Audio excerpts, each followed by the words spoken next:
இன்னைக்கு மார்க்கெட் எடுத்துக்கிட்டோம் அப்படின்னா 22,508ல க்ளோஸ் ஆயிருக்கு. ஸோ இன்னைக்கு கொஞ்சம் அப் ட்ரெண்ட்ல தான் மார்க்கெட் இருந்தத பார்த்தோம். ஓவராலா மார்க்கெட் இன்னைக்கு எப்படி பெர்ஃபார்ம் பண்ணியிருக்கு sir? Generally, there is some stability. It seems there is some stability coming up. ஏன்னா ஃபாரினர்ஸ் விற்க வேண்டியவங்கலாம் வித்துட்டாங்க. அண்ட் ஸோ அதனால ஃபர்தரா விற்கிறதுக்கு பெருவாரியா இல்லை. It seems like that. But again situations May change. மார்க்கெட்டில் நம்ம எதையும் சொல்ல முடியாது.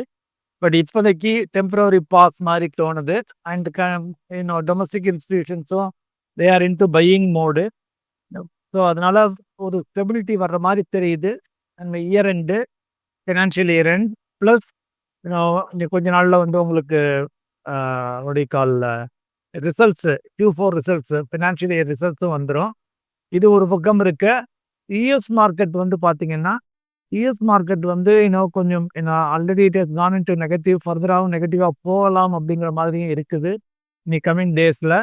ஏன்னா ஒரு ட்ரம்ப் சொல்கிற பாலிசிஸ் வந்து கொஞ்சம் முரண்பாடாக இருக்குது எக்கானமிக்கு. ஸோ அன்டில் தென் இது வரைக்கும் டாலர் அப்ரிசியேஷன் அது இது எல்லாம் போய்கிட்டு இருந்துச்சு. ஸோ உல்ட்டா நடக்க ஆரம்பிக்கலாம். Which we started seeing already. Market US market கொஞ்சம் டவுன் ஆகுது. Plus in addition to that rupee கொஞ்சம் slightly strengthening, all those things. So அதனால வந்து அதர் எமர்ஜிங் மார்க்கெட்ஸு கொஞ்சம் பெட்டராக தான் இருக்குது. Market like China and all those things. இந்தியாவுக்கு இனிமேல் அலோகேஷன் வரும். At a future point of time it will come. US market நீங்க சொன்ன மாதிரி கொஞ்சம் வீக் ஆனது அப்படின்னா, இந்தியன் மார்க்கெட் அதுக்கு ஸ்டேபிள் ஆகுமா சார்? லைக் ஆல்ரெடி வந்து இந்தியாவிலேருந்து வித்துட்டு போக வேண்டியவங்களாம் வித்துட்டு போயிட்டாங்க. Majority of them are from US. Foreign institution investors FIIs வந்து பார்த்தீங்கன்னா நிறைய பேர் ஒரு good substantial portion from US market. So அதனால இப்போ அவங்க விற்க வேண்டியவங்க வித்துட்டாங்க. ஃபர்தராக அந்த சைட்லேருந்து இங்கே ஃப்ளோ தான் வரணுமே தவிர ப்ராபப்ளி இன்னைக்கு ஃபர்தராக மேஜர் விற்கிறதுக்கு ஒன்றும் இல்லை. But having set that US market down ஆகல, இந்தியா மார்க்கெட் டவுன் ஆகாதா? ஆகலாம். We really don't know. But the thing is Indian market already ஓரளவு நல்ல டவுன் ஆகிருச்சு. ஸோ ஃபர்தர் டவுன் ஆகுமா அப்படிங்கிறது தான் கேள்வி. ஸோ இந்தியாவுடைய portion part over. Like China நம்மளோடலாம் முன்னாலே மார்க்கெட் அடிபட ஆரம்பிச்சிச்சு லாஸ்ட் 2-3 இயர்ஸாக. Now it started recovery. So அதே மாதிரி இப்போ இந்தியா ஓரளவு கடந்த 6 மாதமாக அடிபட்டுருச்சு. Probably next maybe the span of years. That's what it seems. Market இந்த மாதிரி வொலடைலா இருக்கும்போது இந்தியன் இன்வெஸ்டர்ஸ்லாம் வந்து இன்வெஸ்ட் பண்ணுங்க, டிப்ல பை பண்ணுங்க அப்படின்லாம் சொல்றோம். டிஐஎஸும் வந்து அதிகமா வாங்குறதையும் நம்ம பார்க்குறோம். இப்போ ஒரு என்ஆர்ஐ இருக்காங்க அப்படின்னா, இந்தியால நடக்கிற இந்த மார்க்கெட் கரெக்ஷனை அவங்க எப்படி ரிசீவ் பண்ணணும் சார்? லைக் என்ஆர்ஐ ப்ராபப்ளி அவங்க வந்து இப்போ இந்தியாவில் வந்து செட்டில் ஆக போகிறேன் இல்லை நான் இந்தியாவில் பணம் பண்ணணும் அப்படின்னு தான் முதலீடு பண்ணுறாங்க. So they affection towards the country. Definitely நம்ம டொமஸ்டிக் இன்வெஸ்டர்ஸ்க்கு என்ன சொல்கிறோமோ அது வந்து என்ஆர்ஐஸ்க்கு அப்ளிகபிள் ஆகும்.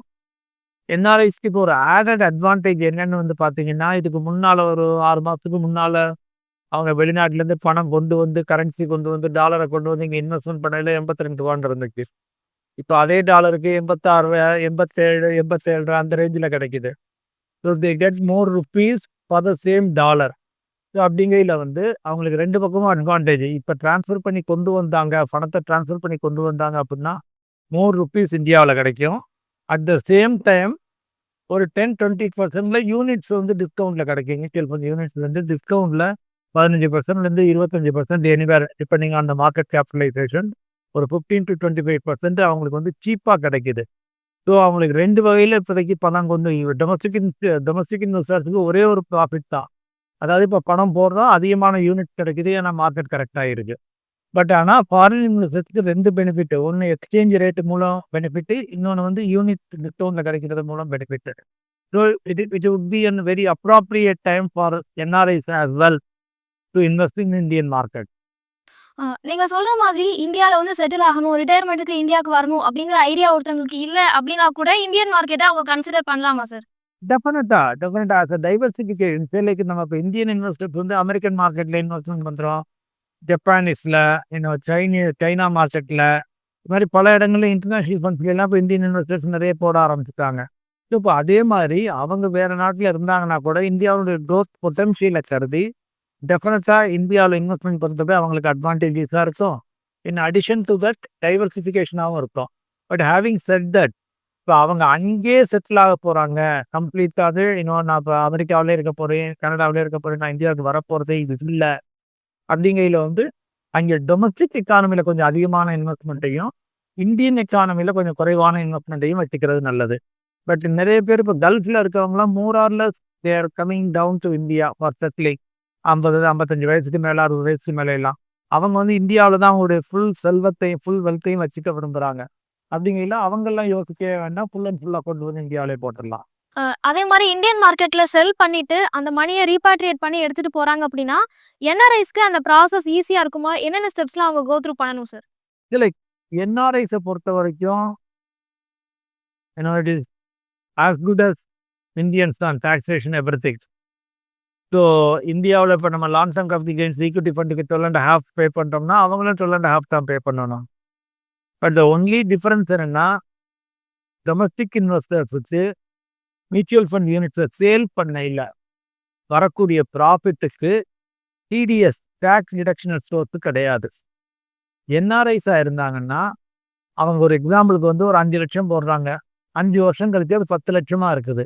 இப்போ 10 லட்சத்தை எடுத்துகிட்டு போக விரும்புகிறாங்க அப்படின்னா அதில் ரிடம்ஷன் பண்ணுறாங்க அப்படின்னா அந்த 5 லட்சம் ப்ராஃபிட் இருக்குல்ல, அந்த 5 லட்சம் ப்ராஃபிட்டுக்கு உண்டான tax although same as resident Indian அந்த 12.5 வந்து அட் சோர்ஸில் பிடிச்சிடுவாங்க. மியூச்சுவல் ஃபண்டு பிடிச்சிட்டு அவங்க பேன் நம்பரில் அதை கட்டிடுவாங்க.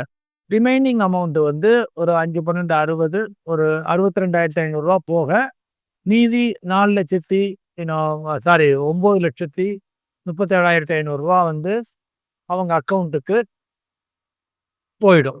So tax reduction at source ஒன்று தான் டிஃப்ரென்ஸ் ஃபார் என்ஆர்ஐ. பட் இப்போ அவங்க வந்து இந்தியாவில் இன்வெஸ்ட்மெண்ட் பண்ணையில் 2 வகையாக பண்ணலாம்.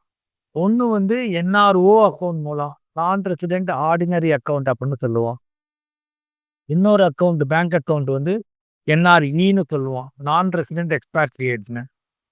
ஸோ இப்போ என்ஆர்ஓ என்ஆர்இக்கு உள்ள டிஃப்ரென்ஸு என்ஆர்ஐஸாக இருக்கவங்க எல்லாருக்கும் தெரியும். இல்லைனாலும் just for the sake of understanding ஒரு முறை சொல்லியது.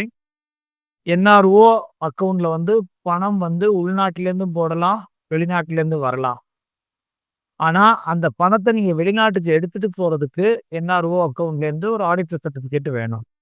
வேறஸ் என்ஆர்இ அக்கௌண்ட்டுக்கு வந்து வெளிநாட்டிலேருந்து மட்டும்தான் பணம் உள்ளே வரலாம், உள்நாட்டு பணத்தை அங்கே வந்து கேஷையோ அதையோ போட முடியாது. ஸோ அந்த என்ஆர்இ அக்கௌண்ட்டு வந்து ஒன்லி ஃபாரின் இன்வெஸ்ட்மெண்ட்டு தான். ஒன்லி ஃபாரின்லேருந்து வர்ற அமௌண்ட்டை மட்டும்தான் அவங்க கொண்டு வர முடியும். அதே மாதிரி திரும்ப ரிடம்ஷன் வந்து அந்த என்ஆர்இ அக்கௌண்ட்டுக்கே வந்துடும், பணம் வந்து உள்ளே வந்துடும். அது வந்த உடனே அவங்களே பேங்க் மேனேஜரை கூப்பிட்டு நீங்கள் எனக்கு $10,000 அனுப்பிச்சிருங்க, என் அக்கௌண்ட்டில் பணம் இருக்குது அப்படின்னு சொன்னால் பேங்க் மேனேஜரே உடனே ஒயர் ட்ரான்ஸ்ஃபர் பண்ணிடுவார். இமீடியட்டாக அவங்களுக்கு போயிடும், எந்த சர்டிஃபிகேட் எதுவுமே தேவையில்லை. ஏன்னா மியூச்சுவல் ஃபண்ட்லேயே ஆல்ரெடி டேக்ஸ் பே பண்ணிடுறாங்க. ஸோ டேக்ஸ் பெய்டு மணி தான் அது. அதனால் இப்போ வெளிநாட்டுக்கு வந்து நான் சுலபமாக எடுத்துகிட்டு போகணும், நான் இருக்கிற நாட்டுக்கு சுலபமாக எடுத்துகிட்டு போகணும் அப்படின்னு நினைக்கிறவங்க என்ஆர்இ அக்கௌண்ட் மூலம் இன்வெஸ்ட்மெண்ட்டை பண்ணிக்கணும். மியூச்சுவல் ஃபண்ட்லேயும் ஸ்டேட்டஸ் வந்து என்ஆர்ஐ என்ஆர்இன்னு வந்துடும்.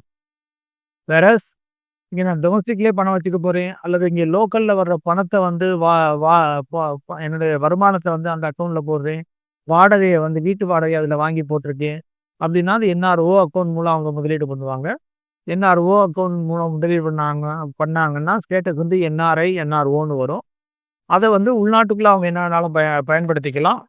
வெளிநாட்டுக்கு எடுத்துகிட்டு போகிறதுக்கு வந்து இங்கே டேக்ஸ் எல்லாம் சேவ் பண்ணியாச்சுன்னு சொல்லி சோர்ஸ் ஆஃப் இன்கம் காமிச்சு ஒரு ஆடிட்டர் சர்டிஃபிகேட் கொடுத்துட்டு அவங்க எடுத்துகிட்டு போகலாம். மியூச்சுவல் ஃபண்ட்ஸ் இன்வெஸ்ட்மெண்ட் அப்படின்னு வரும்போது என்ஆர்ஐஸ்க்குன்னு எக்ஸ்க்ளூசிவாக ஏதாவது ஃபண்ட்ஸோ இல்லை ஸ்கீம்ஸோ இருக்குமா சார்? இருந்துச்சு, 1-2 ரிலையன்ஸ்லாம் என்ஆர்ஐனே போட்டாங்க.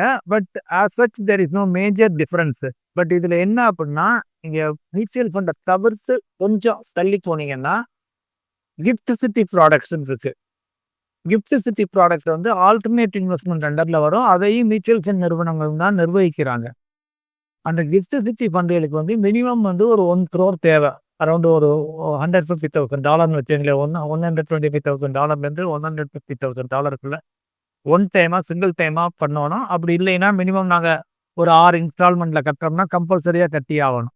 ஸோ அது அங்கே வந்து அந்த மினிமம் $150,000 அந்த இன்வெஸ்ட்மெண்ட்டில் போனாங்கன்னா கிஃப்ட் சிட்டி மூலம் முதலீடு பண்ணலாம். இதே மியூச்சுவல் ஃபண்ட் நிறுவனங்கள் கிஃப்ட் சிட்டியில் ஆஃபீஸ் வச்சு நடத்துகிறாங்க.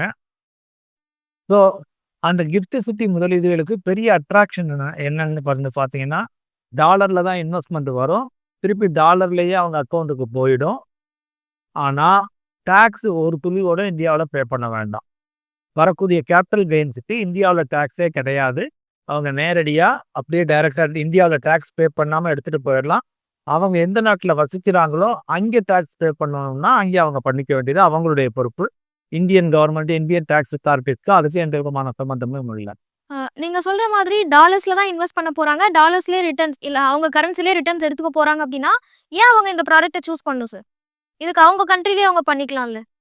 இல்லை, இப்போ இந்தியன் மார்க்கெட்டில் பண்ணணும் அப்படின்னு நினைக்கிறவங்களுக்கு நேரடியாக இந்திய பங்குச் சந்தையில் நான் முதலீடு பண்ண விரும்புகிறேன், எனக்கு வேர்வித்தல் கிடையாது, எனக்கு இந்திய பங்குச் சந்தையில் முதலீடு பண்ணுறதுக்கு நிறைய ஆப்ஷன்ஸ் வேணும், நான் அதை பார்த்து சூஸ் பண்ணணும். இப்போ இந்தியாவில் கிட்டத்தட்ட ஒரு 40 ஃபண்ட் ஹவுஸஸ் இருக்கின்றன, 40க்கும் மேற்பட்ட ஃபண்ட் ஹவுஸஸ் இருக்கிறாங்க. அதில் பார்த்தீங்கன்னா மினிமம் ஒரு 6-7 பேர் ஆல்ரெடி ஸ்டார்ட் பண்ணிட்டாங்க இந்த கிஃப்ட் சிட்டி ப்ராடக்ட்டை. ஸோ இப்போ அவங்க நாட்டில் இருந்து இந்தியாவில் இன்வெஸ்ட்மெண்ட் பண்ணோம்னா கூட அவங்களுக்கு சாய்ஸஸ் குறைவாக இருக்கும். இங்கே சாய்ஸஸ் அதிகமாக இருக்குது. ப்ளஸ் இங்கே டேக்ஸும் அவங்க பே பண்ண வேண்டாம், இந்தியாவில் டேக்ஸும் பே பண்ண வேண்டாம். இப்போ ஒரு என்ஆர்ஐ இன்வெஸ்டர் வந்து இந்தியால இன்வெஸ்ட் பண்றாங்கன்னா, அவங்க தொடர்ந்து அத ட்ராக் பண்ணிட்டே இருக்கணுமா? இல்ல அவங்களும் மியூச்சுவல் ஃபண்ட்ஸ்ல வந்து மாசம் மாசம் எஸ்ஐபி மாதிரி குடுத்துட்டு சைலன்ட்டா இருக்கலாமா சார்? மியூச்சுவல் ஃபண்டுகளில் எஸ்ஐபி மூலம் முதலீடு பண்ணையில் நீண்ட நாட்களுக்கு அவங்க யங்ஸ்டர்ஸ்லாம் இப்போ நிறைய பேர் போகிறாங்க. ஸோ இப்போ அவங்களாம் நீண்ட நாட்களுக்கு தாராளமாக முதலீடு பண்ணலாம். மினிமம் இயர்லி ஒன்ஸ் ஒரு தடவை போர்ட்ஃபோலியோ ரிவ்யூ பண்ணிக்கணும். அவங்க இந்தியாவில் பண்ணுறாங்கன்னா ஒரு அட்வைசர் உதவியோட, ஒரு டிஸ்ட்ரிபியூட்டர் உதவியோட தான் பண்ணுவாங்க. அப்படி பண்ணையில் இயர்லி ஒன்ஸ் அவங்கள்ட்ட ரெஃபரன்ஸ் கேட்டுக்கிட்டாங்கன்னா தென் அந்த ரிவ்யூ பண்ணி கொடுத்துருவாங்க. எதுவும் போர்ட்ஃபோலியோ சேஞ்சஸ் பண்ணணும் அப்படின்னா ஆட்டோமேட்டிக்காக அதை இப்போ செஞ்சுறது better. But in spite of that ஜென்ரலாக நம்ம யூஸ்வலாக டொமஸ்டிக் இன்வெஸ்டர்ஸ்க்கும் ஒன்ஸ் இன் இயர் ரிவ்யூ சொல்லுவோம். ஸோ அதே மாதிரி என்ஆர்ஐ இன்வெஸ்டர்ஸும் ஒன்ஸ் இன் இயர் ரிவ்யூ பார்த்துக்கிறது அவங்களுடைய போர்ட்ஃபோலியோவை இன்னும் கொஞ்சம் பெட்டர் ரிட்டர்ன்ஸ் பண்ணி கொடுக்கக்கூடியதாக அமையும். மேலும் ஈடி தமிழ் சேனல்ல வரப்போகும் பிசினஸ் மற்றும் அது ரிலேட்டடான வீடியோவை பார்க்க உடனே கீழே இருக்க சப்ஸ்கிரைப் பட்டனை கிளிக் பண்ணுங்க.